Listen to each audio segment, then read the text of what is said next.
Are we live? Yes, we are. Well, welcome back to another live stream repair. Before we jump into the queue, I wanted to show off our latest thing that we came up with here. That is our table dock. So the idea with this is it's designed for you to use it either way. If you want, you can use it to restore a software bricked HomePod while it's upside down, of course. But also, I made it so you can do this. And that's it. It's connected. You can plug this into your computer. You get your USB AirPlay on your Mac. You can take it off when you're done. And it just fits so perfectly. I will not discuss how long it took me to make the tolerances, and we'll just make this whole thing fit and work right. But it's also got holes in it, of course, for your screws, so you can screw it down and it gives you a nice solid connection if you're using it upside down. And in general, I would suggest screwing it in if you're going to use it at all. But it's got the perfect amount of height for the cable to pass through without the HomePod sitting uneven on a table. It replaces the rubber base, so for anybody that's damaged or for whatever reason lost their rubber base, this completely replaces it. And I mean, there you go. That's actually, let's see. Yeah, it's going to be as solid as the regular rubber base. And I will be selling these very soon on my website. Also, when you're not using it,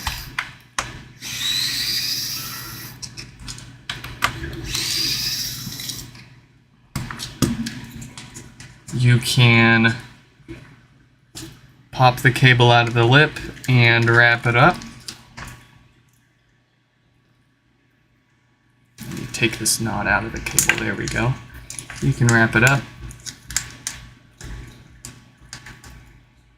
And I'm going to have a cap that closes this all up, so it's basically just a plastic puck that you can chuck in your drawer and not worry about the pins getting damaged.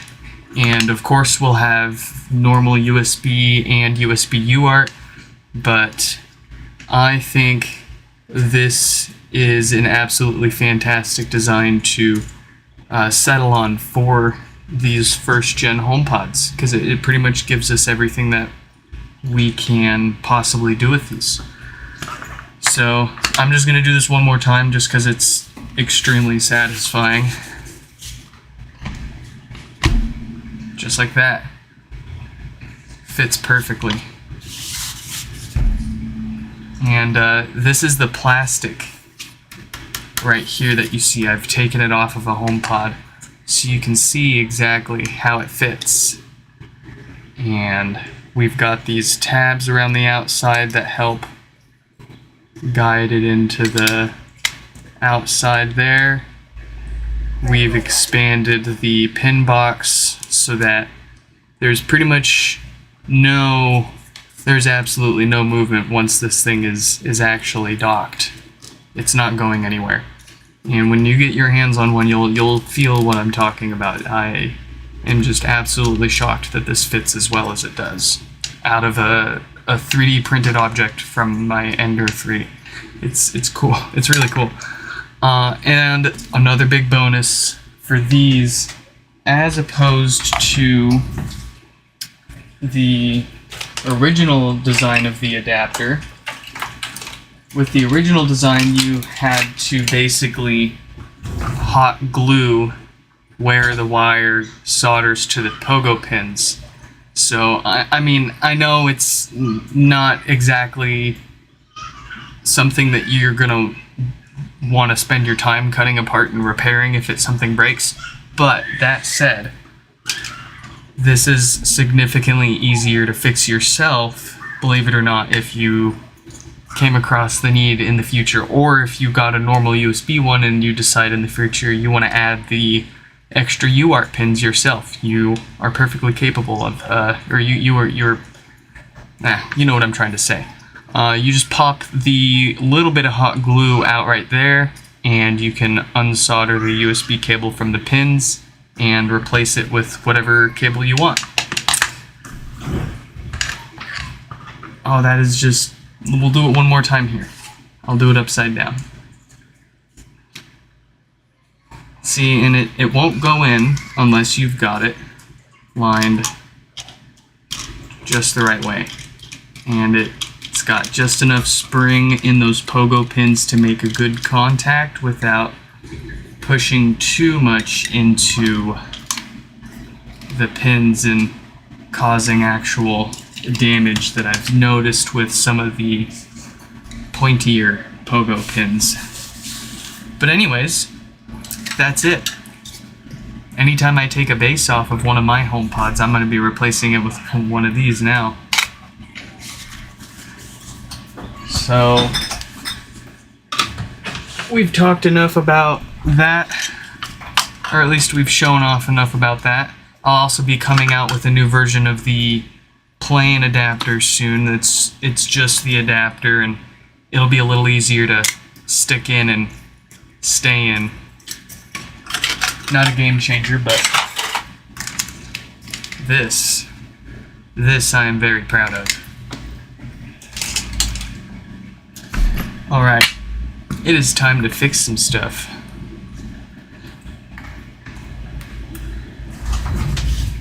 What have we got in the queue today?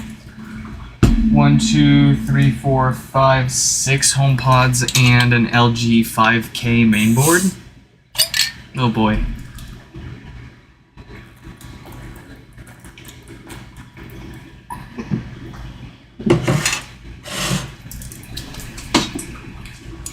Alright. Rami, welcome, welcome. Welcome, welcome. And hello, Kyle. Hope your math homework is treating you well. Math was actually my favorite subject through most of school. I was what they called a mathlete.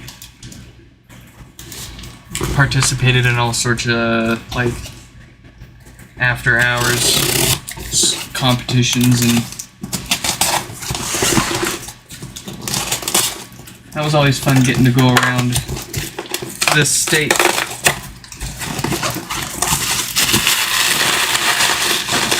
And travel just for, just to do math tests. Sounds kind of,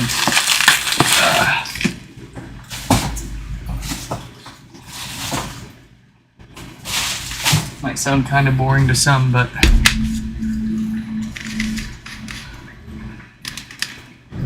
I absolutely loved it.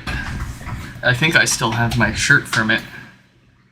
It says, "I am a mathlete."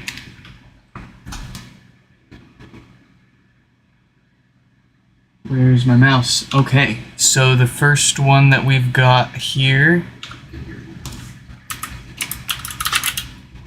is Unsaw. Let's go ahead and shoot them a link to watch.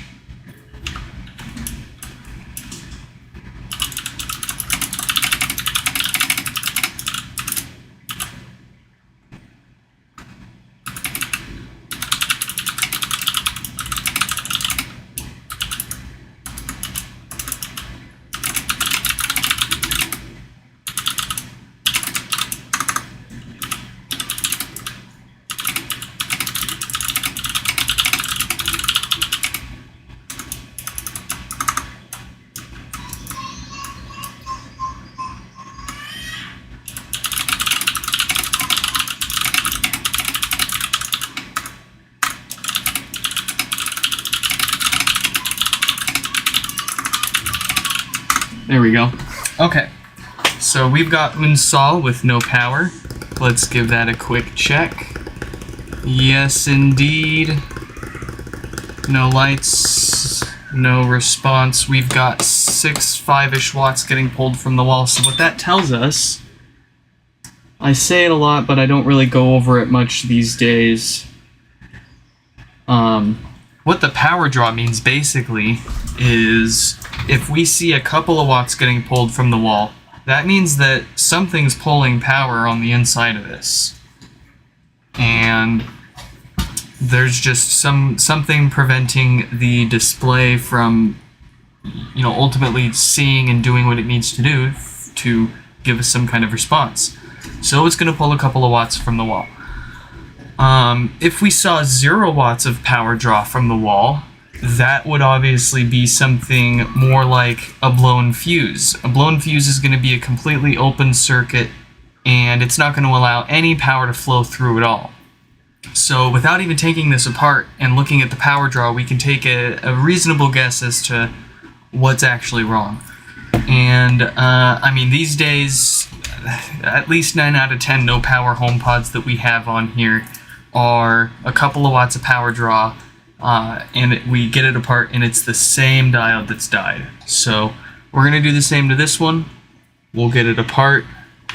We're going to do a little bit of maintenance while we've got it apart, because the amplifier uses ceramic capacitors to filter unwanted DC voltage from the audio signal as it passes through the amplifier and gets amplified, of course. Ceramic capacitors just naturally decay over time and lose their effectiveness at filtering DC voltage, so what that results in these HomePods is death farts and other bass issues.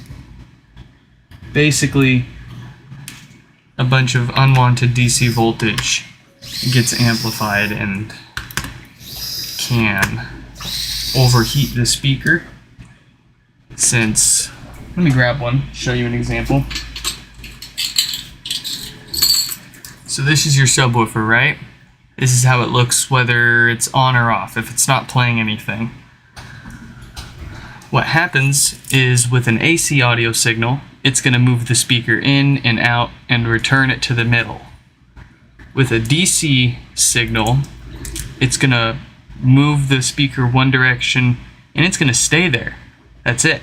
So if you've got 500 millivolts of DC coming out of your amp, it's going to move it, however much 500 millivolts is going to move it, but it's going to stay there. And that restricts how much it can move and which means how much it can cool itself, as well as, how good it'll sound. So it's going to overheat and it's going to have to work harder to do less, produce less sound. The amplifier's having to work harder to do all that. Things have a meltdown.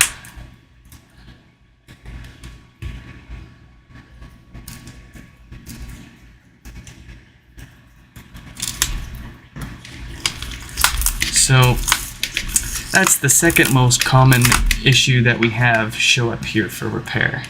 Death farts and other bass issues that all stem from those filters going bad. And the one thing that I hate the most is getting a HomePod that we've already fixed back. Whether it be for something we've already worked on or not, I don't care. I like to fix something once and not worry about it again. So, a few extra minutes and a few extra dollars in parts will go a long way in preventing that.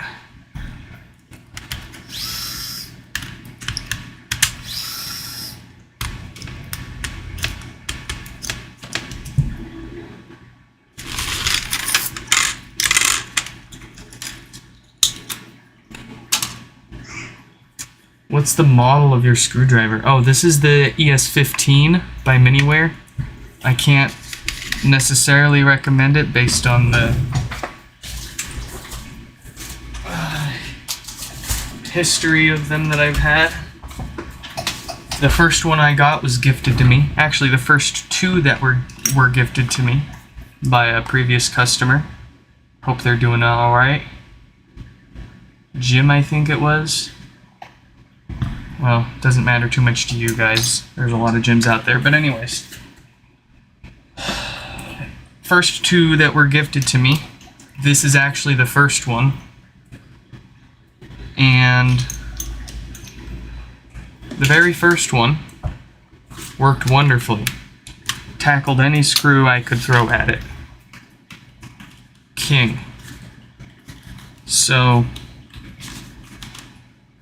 eventually it got to the point where it just like stopped working reliably. So I swapped it out for the second one that was gifted to me. And the second one was just out of the box noticeably weaker. I couldn't get it. Didn't understand. So I said, okay, whatever. I'll buy another one. I liked the first one enough. I'll buy another one. Maybe I just got a bad one. Same problem. Third one shows up. Same problem. I email the seller and I'm like, hey, have these like changed at all? Because the first one I had was great, and every one I've gotten since then was noticeably weaker, blah, blah, blah. They said, nope, exact same screwdriver, nothing's changed. Maybe you got a bad one. And they sent me a replacement. Same problem. What the heck? So I'm like, alright, I keep looking around. There's another seller selling the same screwdriver, and I think, okay, maybe I'm just getting a bad batch. So I buy one from them. We're on number, what, I think 6 or 7 now. Same problem. I email that seller, and I'm like, hey, blah, blah, blah. First one was stronger, I can't find one that works as well. They said, no problem, I'll send you a replacement. What the heck? They sent me 2 replacements. Same problem. So we're on like screwdriver 8 or 9.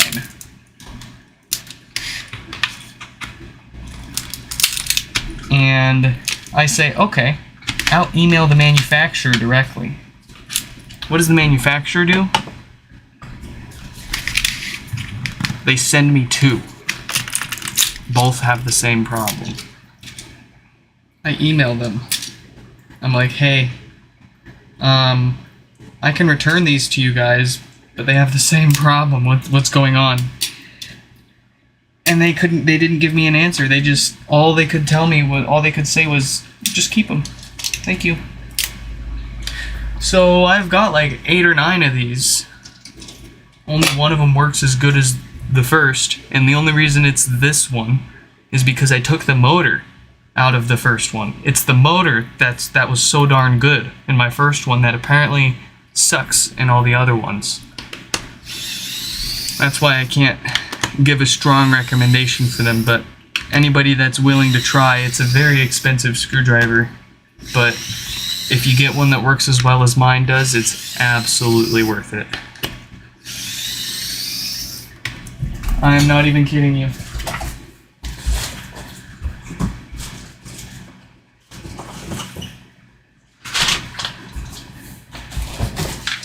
Here are some of the boxes.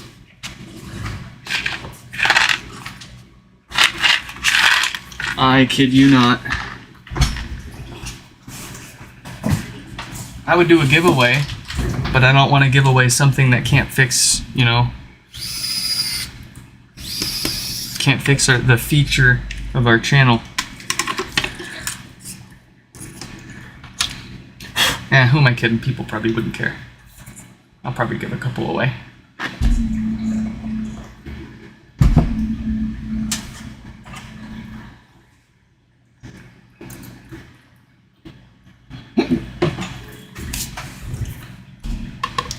If you're just joining the live stream, curious about that table dock that's in the stream title, I showed it off at the very beginning. You can rewind back to that and take a peek at what's going to be up for sale on my website soon.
Have I screwed around with hooking the HomePod amp to any other speakers? I have not. I'm less inclined to do that and more inclined to try to stick other amps onto the HomePod speakers.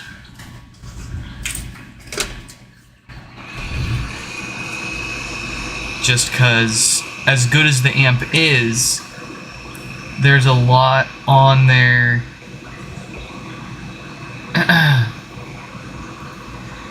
that it's pretty specifically designed for the way the HomePod speaker is. I don't know.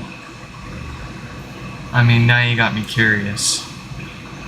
But I mean, if you count taking the HomePod amp and sticking it in a cardboard box and sticking a speaker on that, yes, I've done that. That's actually the pinned tweet on my Twitter profile.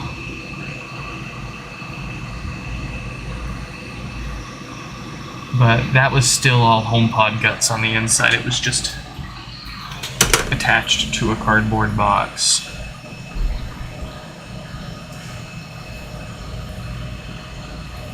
Like a HAL 90,000 or something. More like a HAL 900.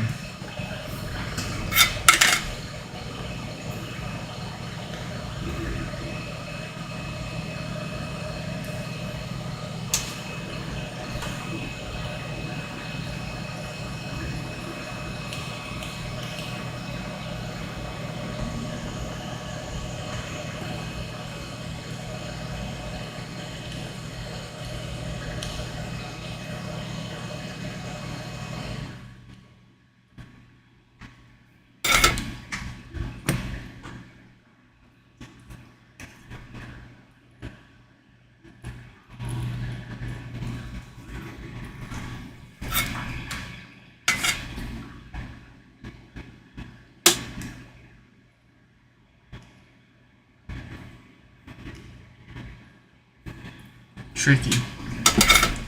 Alright.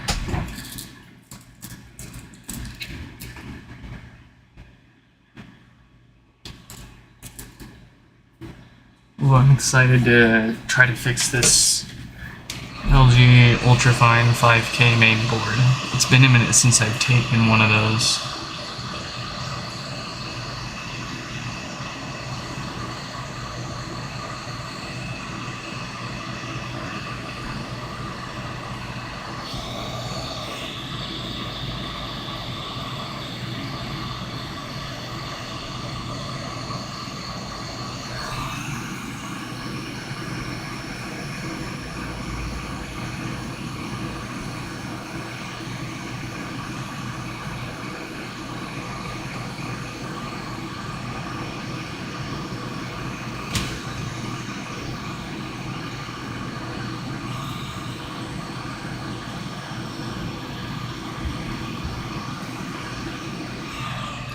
Alright, we got it most of the way there.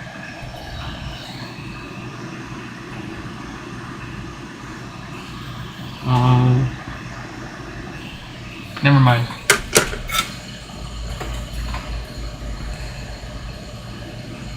First one of the day is giving us some hassle. There we go.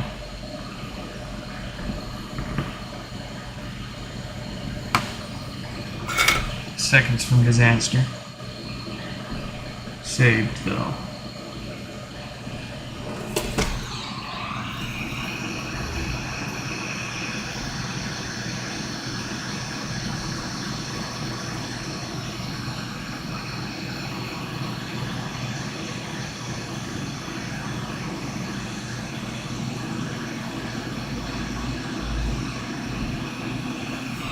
Okay, let's bring that up close so we can straighten them out.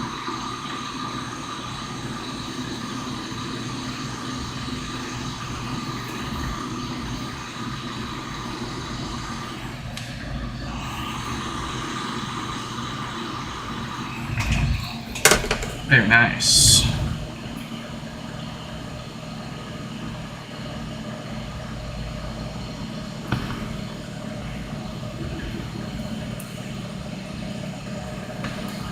Let's get the dead diode out of here.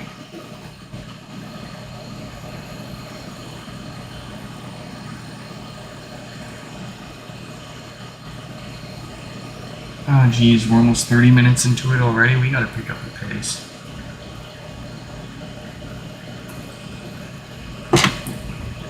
We should be halfway into it. We should be all the way into our next one by now.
Ooh, when we get Unsal's HomePod powering on, we'll test out our new table dock. Let's see if this thing has audio.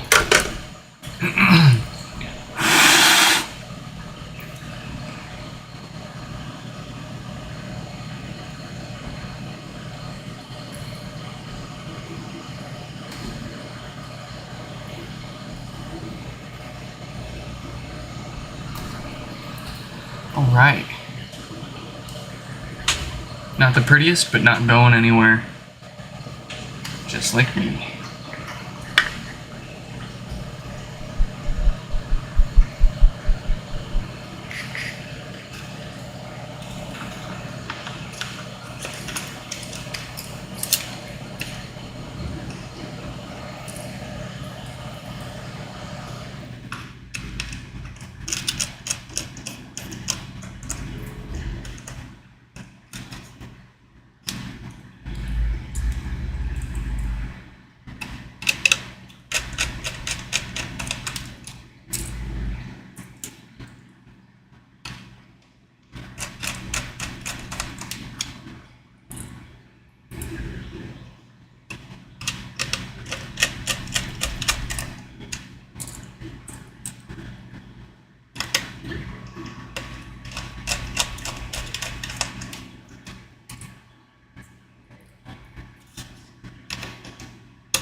this one's not dried out yet.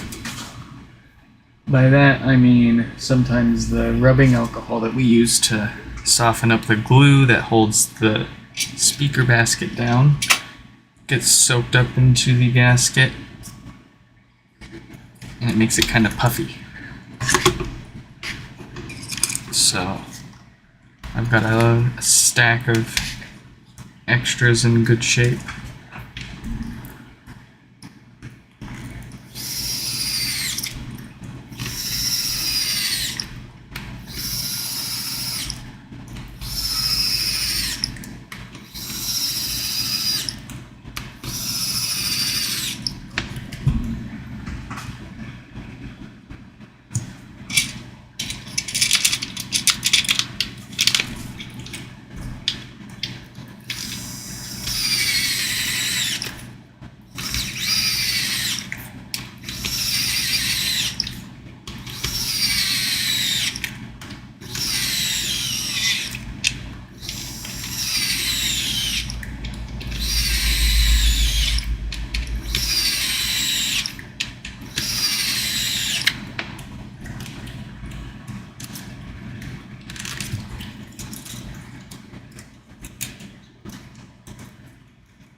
Be right back.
Okay.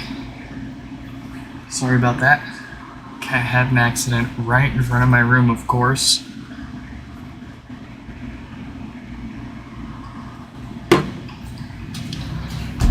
Let's find out if this thing works.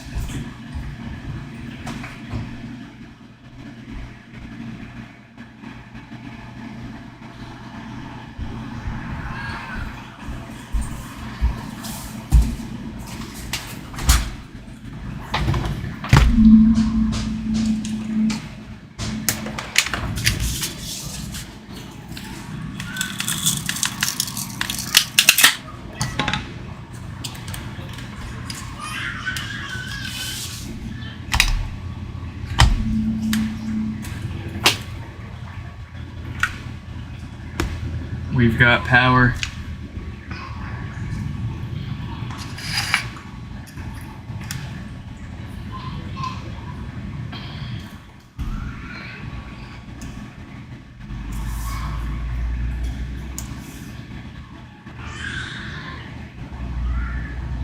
Hopefully it's not paired to an Apple TV.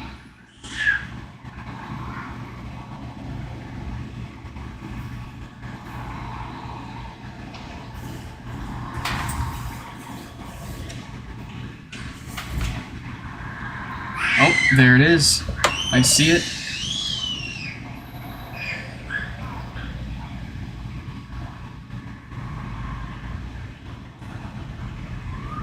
We're connected.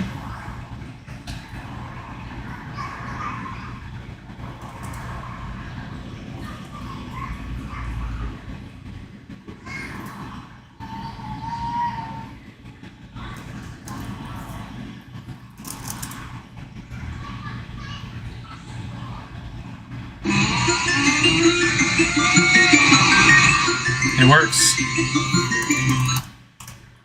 Let's do a quick bass test.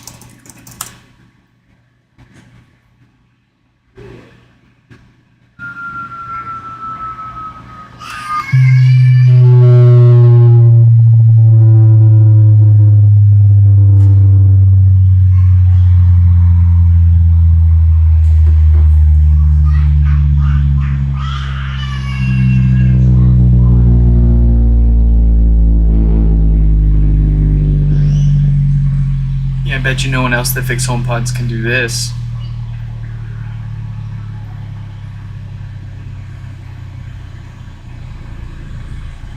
Alright, we've got a good clean sound output. We didn't even have to reset the thing to try it. They can plug it back in, it'll reconnect to their Wi-Fi, and they're good to go.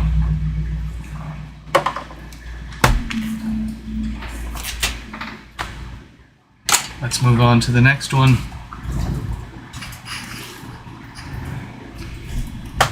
So we've got up next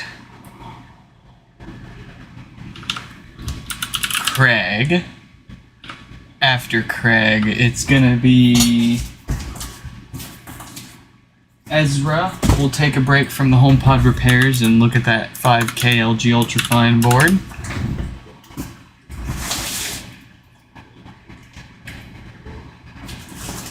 And we've got Amrit. And then Mailroad. I don't know whose that is.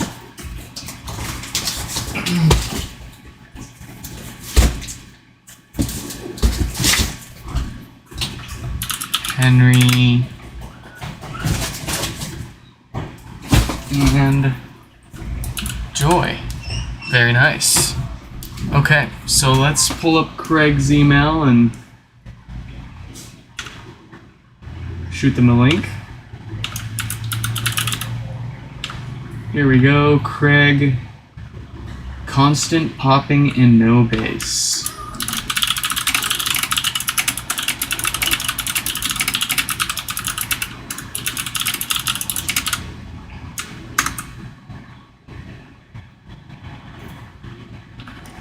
That is a classic symptom of those DC filters going bad. That is why we replace them as part of every repair.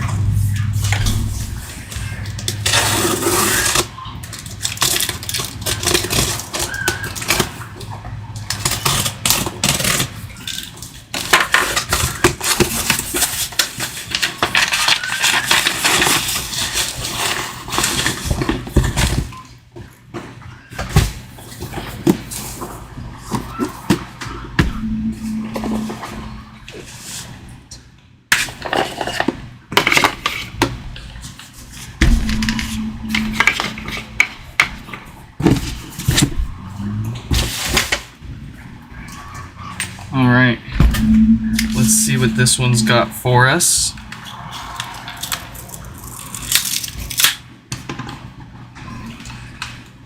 Putting this table dock to work.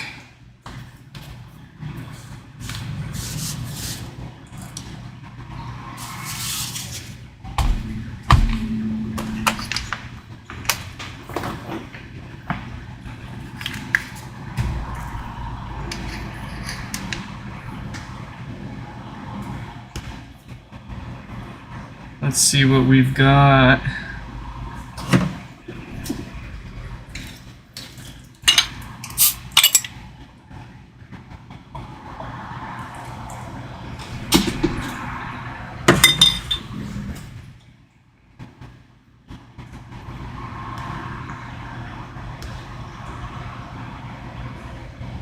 Master bedroom. Can we connect to master bedroom? Yes, we can. It looks like it's part of a stereo pair.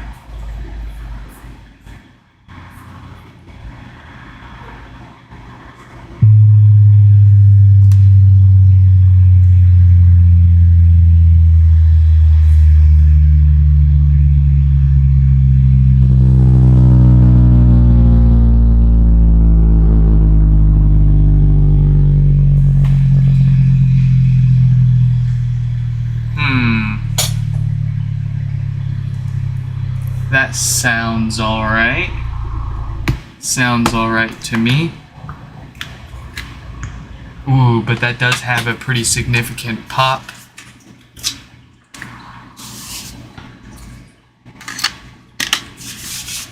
Well then. Let's take this apart and see if we got to it before the subwoofer got roasted and needs to be replaced. I'm hoping so.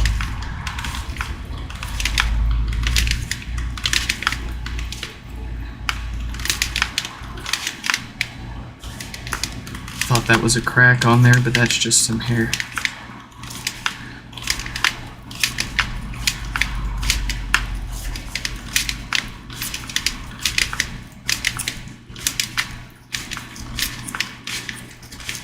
Is there any way to have the table dock supply power? Unfortunately, no. Would not be able to run a substantial enough amount of power through those tiny little lines. At least not AC voltage. You could, in theory, maybe run enough DC voltage. You know, you could run 48 volts or 24 volts or whatever it takes directly in, skip the whole internal power supply and feed it power externally, but you would still have to take it apart and basically rewire the debug port internally to do that. There's no way as is to power the HomePod through just the debug port alone.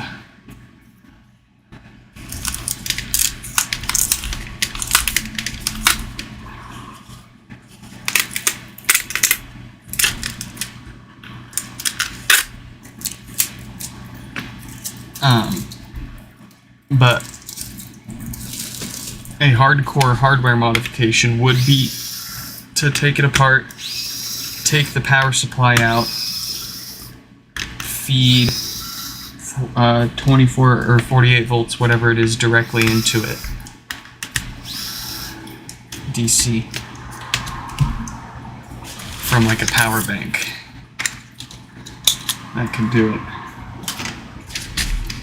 Build that into the base.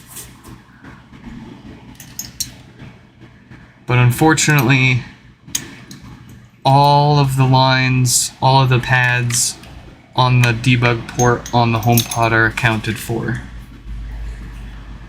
4 of them are strictly for the USB communication back and forth. 2 of them are strictly the UART lines. 1 of them is, well, 1/2 of them are ground, and then the rest of them are not connected to anything. Period. They're not connected. They don't even have wires that run for them through the ribbon cable. The pads don't connect to anything. So there's nothing, unfortunately, nothing else hiding there.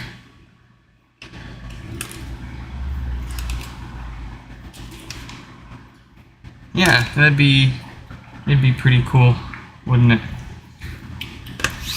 You know, well, maybe we can auction off 1 or 2 specially modified HomePods that have a built-in battery base.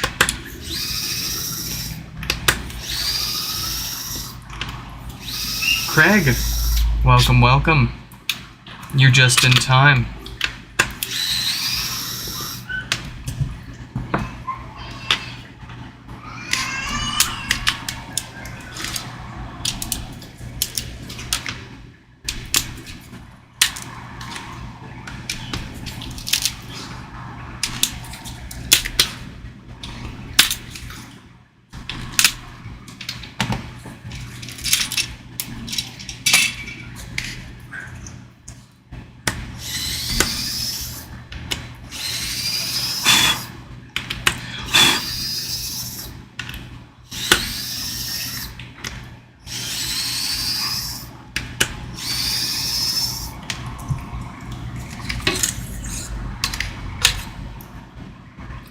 And the subwoofer survived. Very nice.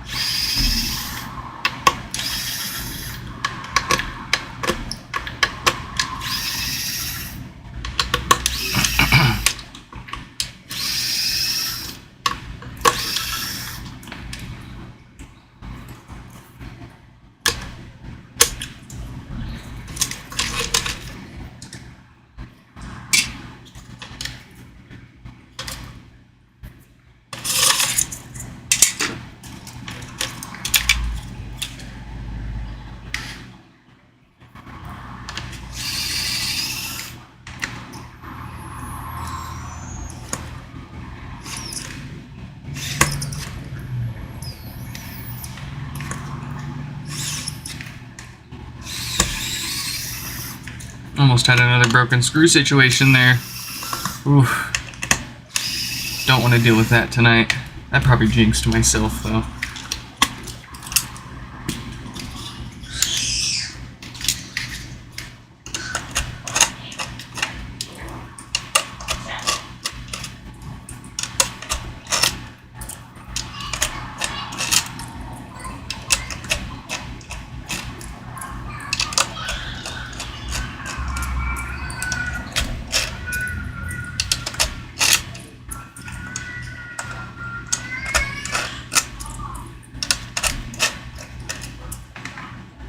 Oh, there it goes. This is why we've got spares. This is why we've got spares.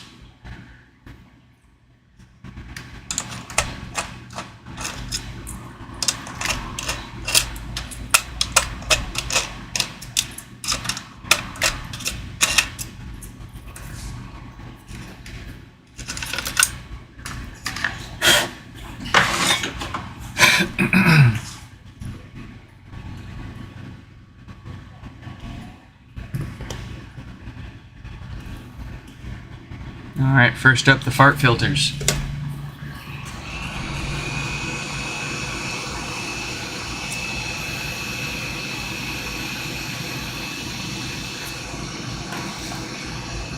Do I think my capacitors are better quality than the originals? I would not feel comfortable offering repairs if I was not confident that was the case. We could take it one step further. We could get flexible or soft terminal ones. I think I'm going to actually move on to those soon, but I'm trying to keep repairs, the repair prices within a reasonable cost for people. But in any case, chances are Apple did not use the higher end ones of these. Chances are these are, well, they're probably the rating that they need to be, but the quality of them in general is probably still questionable. I mean, how many times have we seen various other kinds of capacitor failures inside of Apple products for no other reason than, oh, they just fail, I guess. Either did they just fail on their own, because, stuff breaks. But the failure rate of this in particular raises some concerns. So we didn't want to get the cheapest, we don't go sort by cheapest and buy the cheapest capacitors that fit the spec. We get the good stuff.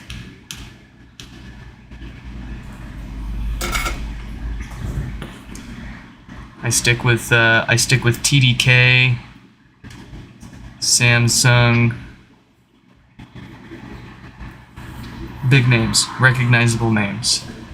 I'm sure Apple used a recognizable name too, but if only we had those schematics. If only. I actually might be able to get them now that I've been in talks with someone. A certain guy. man, it's like...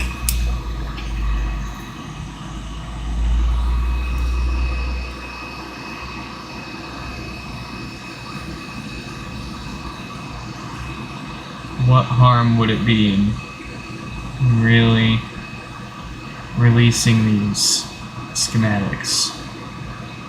Because at the end of the day, the schematics being available or not is not going to be the make or break for somebody deciding whether or not they're going to fix something or if they're going to go and buy a new one. They've pretty much decided the moment the thing broke whether they're going to fix it or get a new one. And if it wasn't at that moment, it's the moment they look at how much it is to get it fixed or get a new one. And if they're looking at how much it is to get it fixed, chances are they're not interested in fixing it themselves. They're not interested in schematics. The only people interested in schematics are the kind of people that if something breaks, they're not going to want to replace it with a new one. So you basically only cut those people out of your market.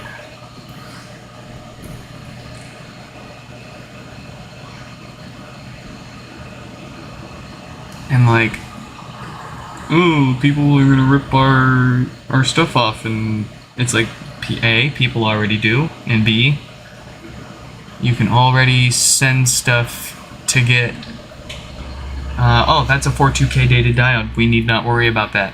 It will not fail. It will not cause no power, and I can guarantee it. Everything else on this actually looks fantastic. So let's get this back together.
They released iPhone schematics back to the 12?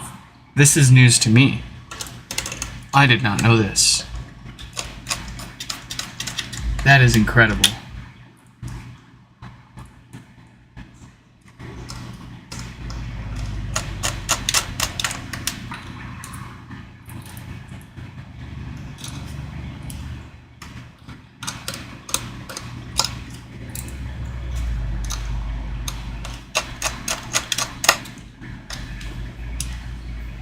Was it just iPhones too?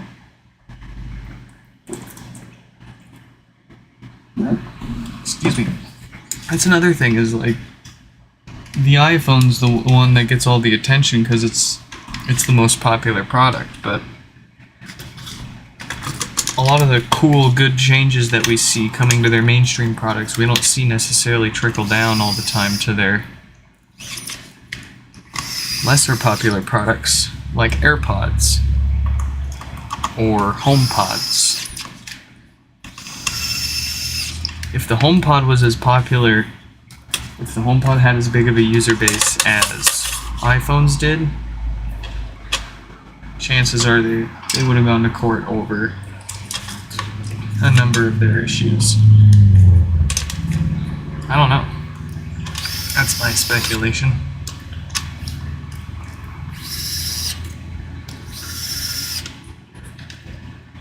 Repair instructions are completely different from schematics. Because, as far as I know, their repair instructions do not cover board level repair. Their repair instructions still pretty much only cover whole component replacement. Which is good. A step in the right direction. But also, unfortunately, potentially a step instead in a direction of them trying to control repairs more, instead of just letting people do what they want to do with their stuff.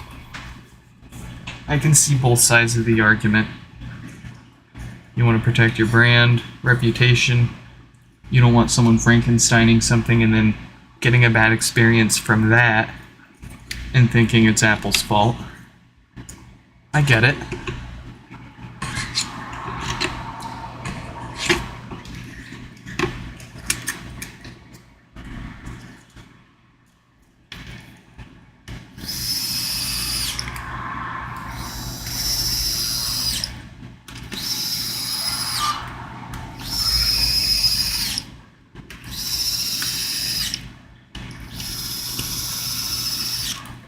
But look at how happy people are with fixed HomePods.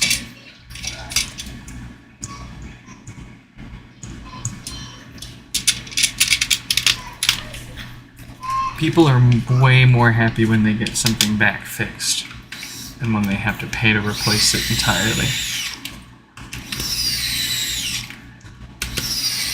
Usually. You know, if you're if you're looking at fixing the screen on your iPhone 4S, might be time to upgrade instead. But if the 4S works perfectly fine for you and nothing new offers you anything worth upgrading, stick with it. Rock the iPhone 4S, man. And soon that's gonna be us with our HomePods. It's weird though, because it's a speaker. On the inside it's an iPhone, so it's going to age like an iPhone. But on the outside it's a speaker, so a lot of people are going to have a different perception and a different set of expectations for how a speaker ages versus, say, a phone.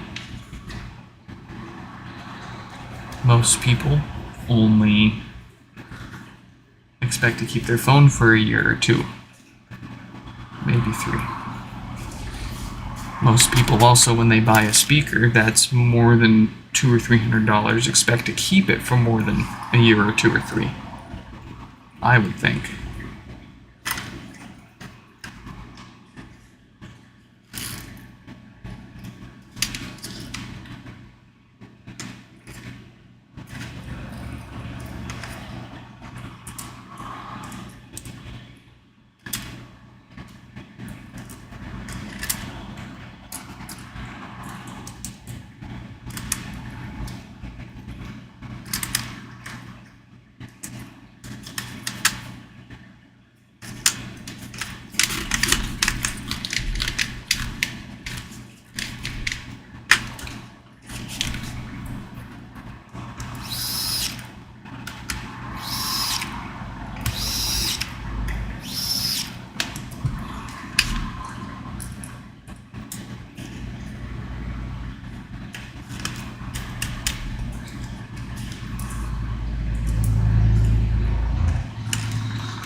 You wish your HomePods didn't require Wi-Fi? I'm about to blow your mind.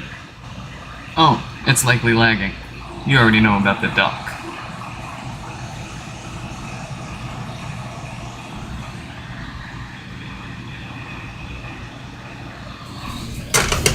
I personally would rather them stream higher quality audio over Wi-Fi than lower quality audio over Bluetooth, even if it's more convenient.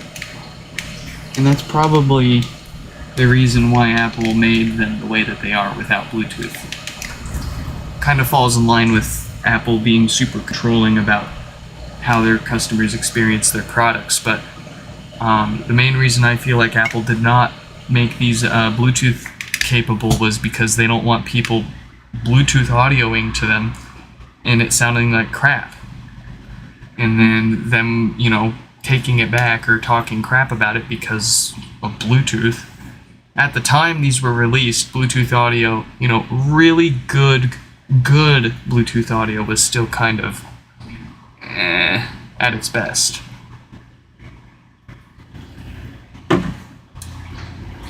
But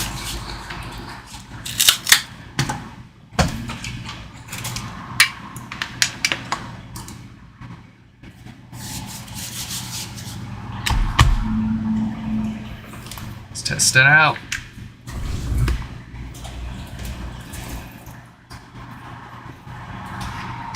Yeah, an aux port would be pretty nice.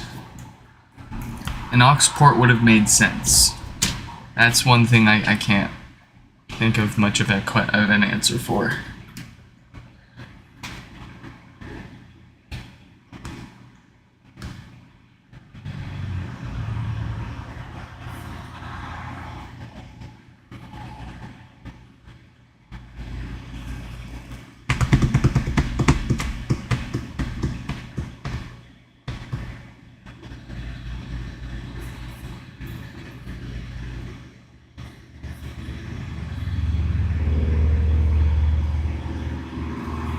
Alright, we've got master bedroom back up. They're on 17.6 still.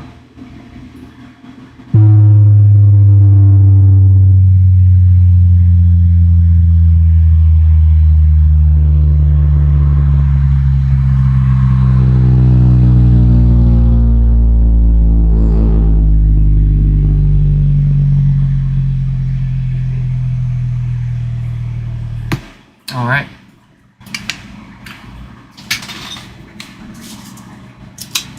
Sounds great. Sounds good.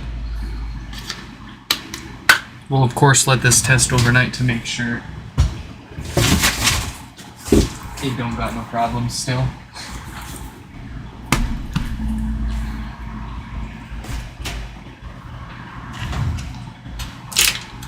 Alright. Up next,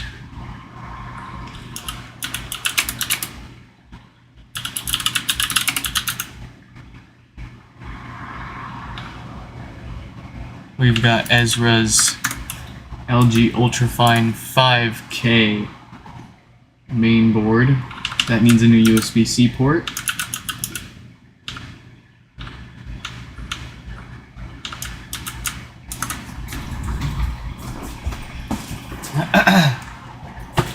It took me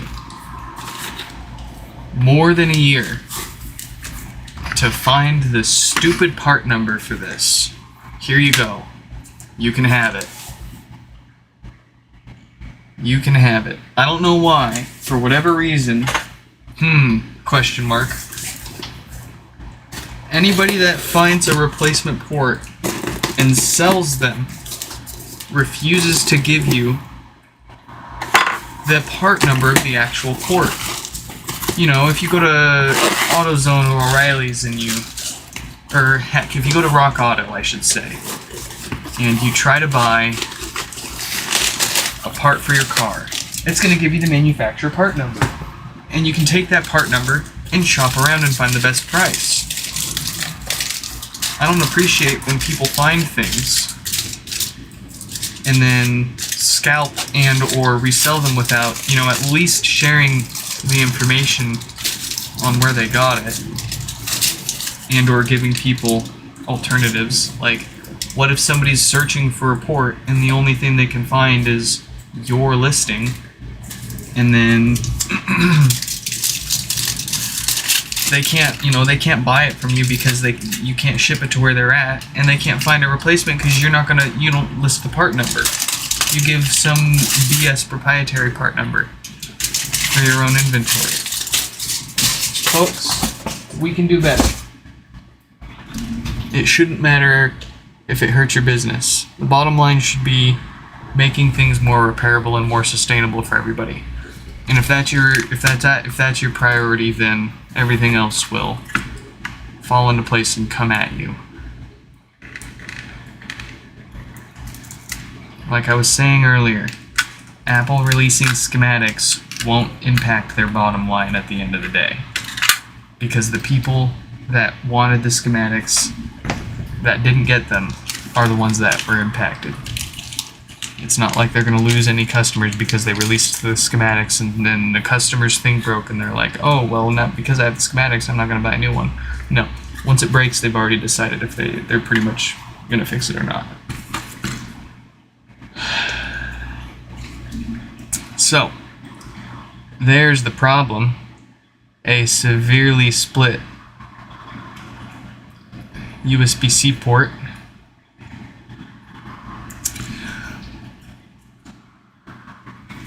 Now, what we do with these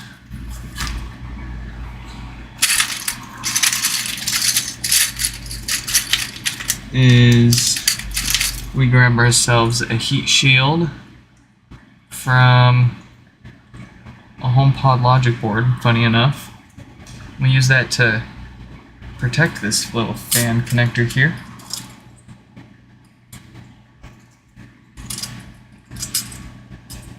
So that we can heat up the underside of the board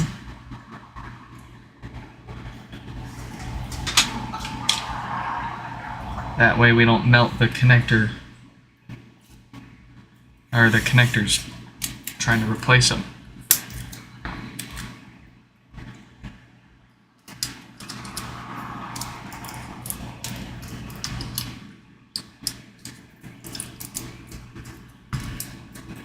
I'm going to tape that down with some Kapton tape.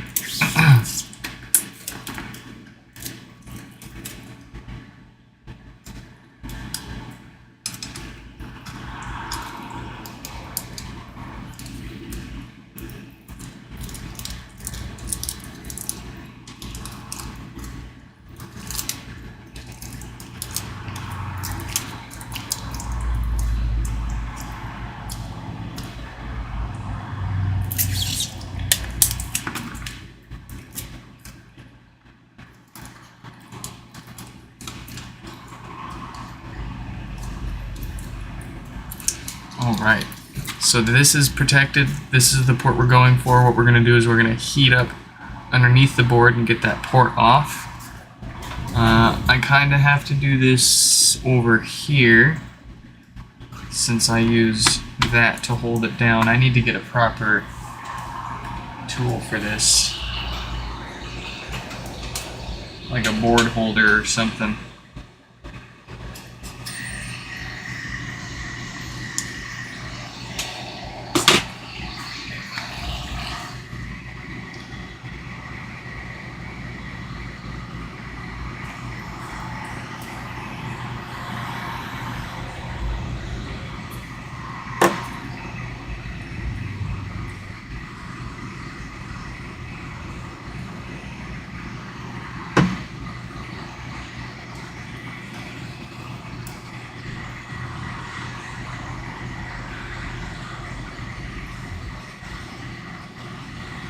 Hopefully, the damage done to the port didn't rip any pads off the board.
Oh, it's working. It's coming up.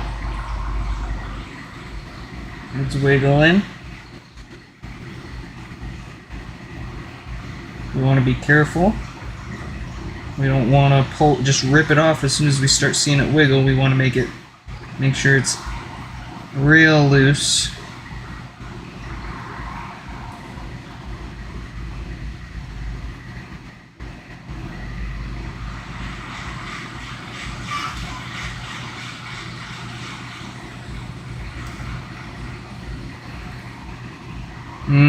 Yeah.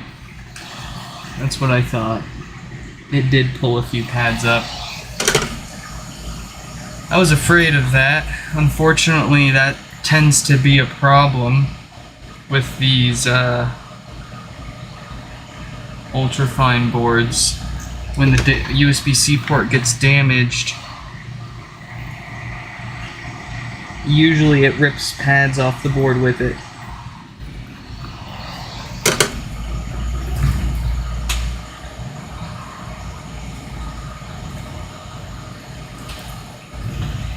So that's pretty much the business now. Unfortunately, that is a bit above our current skill set. If it was 1, maybe 2, I could do that, but I need a little more practice before I can do something that would work reliably to repair that.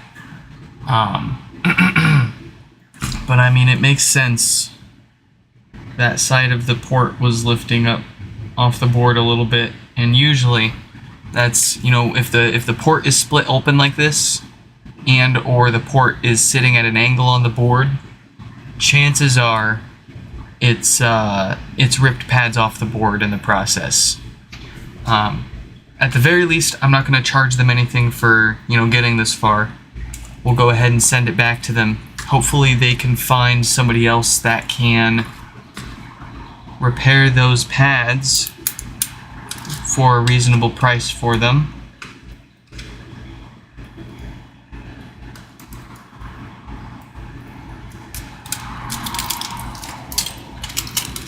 I was really hoping we were going to be able to at least try out this replacement port.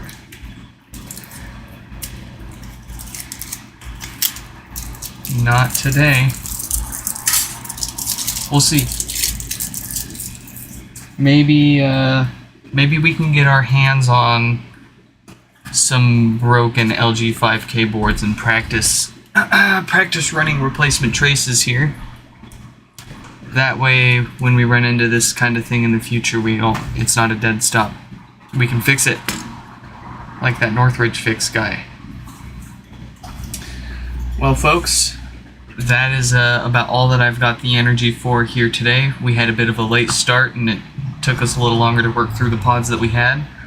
But we got the pods all fixed up, and we'll let Ezra know that we can't work on this. I hope you all enjoyed this live stream repair, and tune in tomorrow for at least 4 more.